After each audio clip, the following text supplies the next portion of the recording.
Hello friends, मैं हूं doctor Arpana. आप सब लोगों का स्वागत है मेरे यूट्यूब चैनल में। मैं शेयर करती हूं आप लोगों के साथ कुछ हेल्थ टिप्स, साथ ही हम बात करते हैं बीमारियों के बारे में, कैसे उनके सिम्टम्स के साथ डील किया जाए एंड मोस्ट इम्पॉर्टेंटली होम्योपैथी कैसे आपको मदद कर सकती है।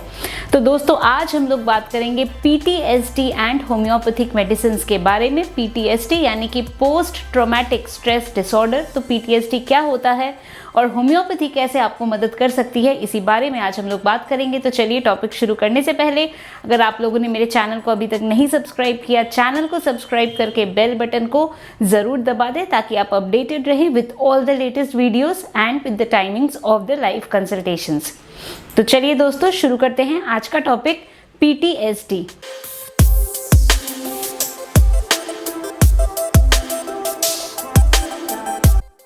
पीटीएसडी यानी कि पोस्ट ट्रॉमेटिक स्ट्रेस डिसऑर्डर। तो यानी अगर आपको किसी प्रकार का ट्रॉमा या चोट लगी हो तो उसके बाद अगर वो डर आपके मन में रह जाता है और उसके वजह से आपको स्ट्रेस होने लगता है, तो इसी को हम कहते हैं पीटीएसडी। तो पीटीएसडी क्यों होता है? अगर आपको कोई ट्रॉमा या चोट लगी हो, तो चोट हो सकता है आपको फिजिकली लगी हो, आपकी बॉडी में चोट लगी हो, कोई बड़ा एक्सीडेंट हो गया हो, कहीं आप गिर गए हो, तो ऐसे कारण से पीटीएसडी हो सकता है। या अगर आपको मेंटली कोई चोट लगी हो, यानी कि आपको कोई ऐसा इंसिडेंस हुआ हो जो आपको अच्छा नहीं लगा या वो फेवरेबल इंसिडेंस नहीं था, तो उसके बाद भी पीटीएसडी की प्रॉब्लम हो सकती है। तो हमारे कॉजेज मेनली पीटीएसडी के क्या होते हैं? एक्सीडेंट्स, अगर कोई मेजर एक्सीडेंट हुआ है, कार एक्सीडेंट, बाइक एक्सीडेंट, अगर कोई नेचुरल कैलामिटीज़ हुए हैं जैसे अर्थक्वेक है या फ्लड है, ऐसा आप लोगों ने देखा है या एक्सपीरियंस किया है, इस चीज़ को नियर डेथ एक्सपीरियंस आपने किया है, तो इसकी वजह से भी पीटीएसडी आपको हो सकता है। अगर मेंटली कोई आपको ट्रॉमा हुआ हो, फिजिकल असॉल्ट हुआ हो, तो ऐसे केसेस में भी पीटीएसडी आप लोगों को हो सकता है।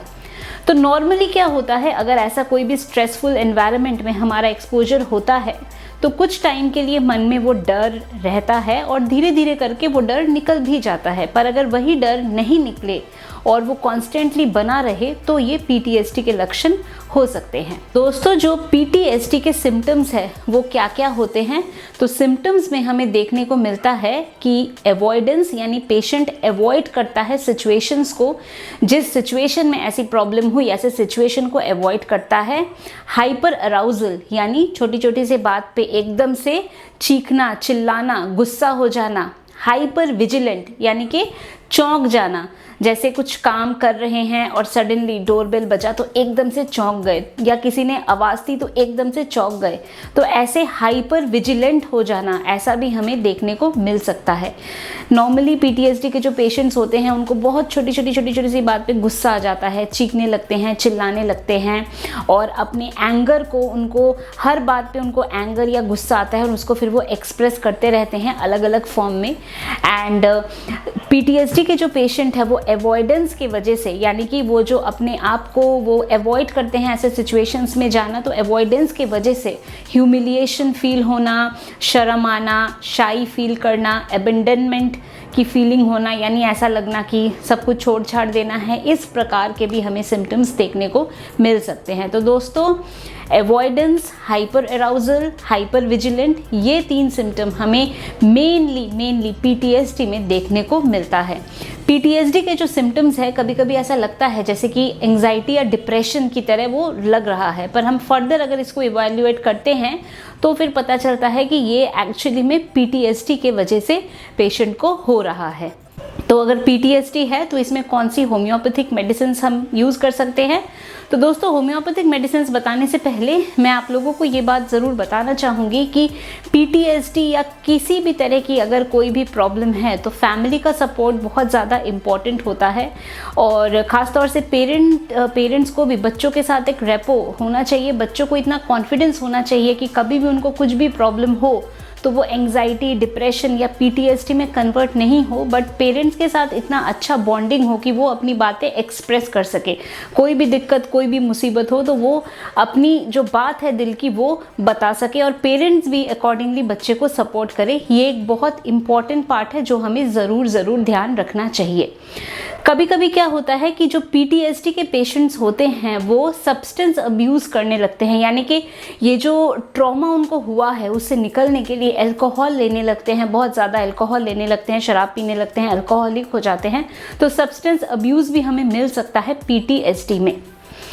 तो चलिए अब हम बात करते हैं कि होम्योपैथी की कौन सी दवाइयां हैं जो PTSD में आपको मदद कर सकती है। तो दोस्तों हमारी सबसे पहली मेडिसिन है एकोनाइट। एकोनाइट कब देनी होती है? जब मान लीजिए कोई पेशेंट को एकदम से कोई ट्रॉमा हुआ है, कोई शॉक लगा है और उस टाइम पे एक्यूट स्टेज में यानी इनिशियल पार्ट पे एकोनाइट बहुत अच्छा काम करती है। पेशेंट बहुत ज़्यादा डरा हुआ होता है, इवन ऐसा लगता है पेशेंट को कि मैं इतने टाइम पे मेरी डेथ हो जाएगी, मैं मर जाऊंगा या मैं मर जाऊंगी, इतनी ज़्यादा उनमें डर हावी हो जाता है। तो इस प्रकार का जब हमें पेशेंट देखने को मिलता है और इनिशियल स्टेज में यानी कि रिसेंटली कोई डर का एक्सपोजर हुआ है और बहुत ज़्यादा डरा हुआ है, तो ऐसे केस में एकोनाइट मेडिसिन बहुत अच्छा आपको मदद कर सकती है। दोस्तों नेक्स्ट हमारी मेडिसिन है आर्सेनिक एल्बम। आर्सेनिक एल्बम कब देनी है? आर्सेनिक एल्बम में बेचैनी, रेस्टलेसनेस बहुत ज़्यादा होने लगती है, पेशेंट को बहुत ज़्यादा बेचैनी होने लगती है और मिडनाइट में, आधी रात में जो प्रॉब्लम है वो लगता है ज़्यादा हो रही है। एंग्जाइटी या डर के वजह से लूज मोशंस होने लगते हैं, डायरिया होने लगता है और पेशेंट को हमेशा रीअश्योरेंस चाहिए, यानी उसको हमेशा ऐसा सुनना है कि सब कुछ ठीक हो जाएगा, तुम ठीक हो जाओगे, तुम ठीक हो जाओगी, इस तरह का रीअश्योरेंस चाहिए होता है। तो अगर रीअश्योरेंस से पेशेंट बेटर फील करता है और मिडनाइट यानी आधी रात में प्रॉब्लम्स बढ़ती है तो आर्सेनिक एल्बम एक बहुत अच्छी मेडिसिन है। दोस्तों नेक्स्ट हमारी मेडिसिन है आर्निका। आर्निका कब देनी होती है? जब किसी प्रकार का कोई फिजिकल चोट लगी है, यानी मान लीजिए कोई एक्सीडेंट हुआ है, कार का एक्सीडेंट हुआ, बाइक का एक्सीडेंट हुआ, तो ऐसे कंडीशन में अगर एक्सीडेंट के बाद मन में ऐसा PTSD के सिम्टम्स आ रहे हैं तो ऐसे केस में आर्निका एक मेडिसिन है जो कि बहुत अच्छा आपको मदद कर सकती है। दोस्तों आर्निका इंजरी के लिए भी एक बहुत अच्छी मेडिसिन है। जब चोट लगती है, गुम चोट लगती है, कभी ऐसा होता है कि चोट लगी है और नीला पड़ गया, खून वगैरह तो नहीं निकला पर सूजन हो गई और नीला हो गया वहाँ पे बिल्कुल, तो ऐसे चोटों के लिए भी जो आर्निका मेडिसिन है ये बहुत अच्छी है। दोस्तों नेक्स्ट हमारी मेडिसिन है स्ट्रेमोनियम।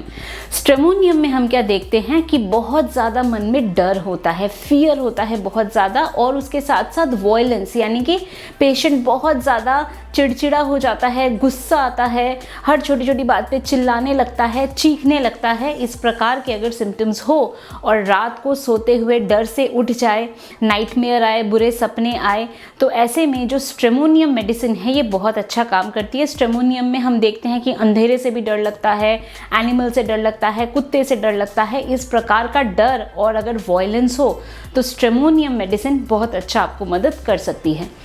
तो दोस्तों ये जो मैंने आप लोगों को मेडिसिन बताई है PTSD में बहुत अच्छा काम ये करती है। इनको हम 30 पोटेंसी से शुरू करते हैं और जैसे जैसे रिस्पॉन्स पेशेंट का हो तो अकॉर्डिंगली हम फिर मेडिसिन की डोजेज और पोटेंसी में बदलाव करते हैं। तो दोस्तों ये थी information about PTSD post traumatic stress disorder and homeopathic medicine. मैं उम्मीद करती हूँ कि आप लोगों ने इस इन्फॉर्मेशन को पसंद किया है, तो वीडियो को ज़रूर लाइक करिए, वीडियो को शेयर करिए अपने फ्रेंड्स, फैमिली, सब लोगों के साथ, ताकि बाकी लोग भी इस इन्फॉर्मेशन का पूरा बेनिफिट उठा सके। अगर आप लोग मेरे से अपॉइंटमेंट बुक करना चाहते हैं अपने किसी भी मेडिकल कंडीशन के लिए, तो डिटेल्स आप लोगों को दी हुई है। दिए गए नंबर पे आप लोगों को केवल व्हाट्सएप के द्वारा मैसेज भेजना है, अपॉइंटमेंट की सारी डिटेल्स आपको मिल जाएगी। अगर आप लोग फ़ोन पे मेरे से डायरेक्ट बात करना चाहते हैं तो ऐप के माध्यम से वो भी संभव है। तो दोस्तों आज के लिए बस इतना ही। खुश रहिए, मुस्कुराते रहिए, स्वस्थ रहिए। Thanks for watching.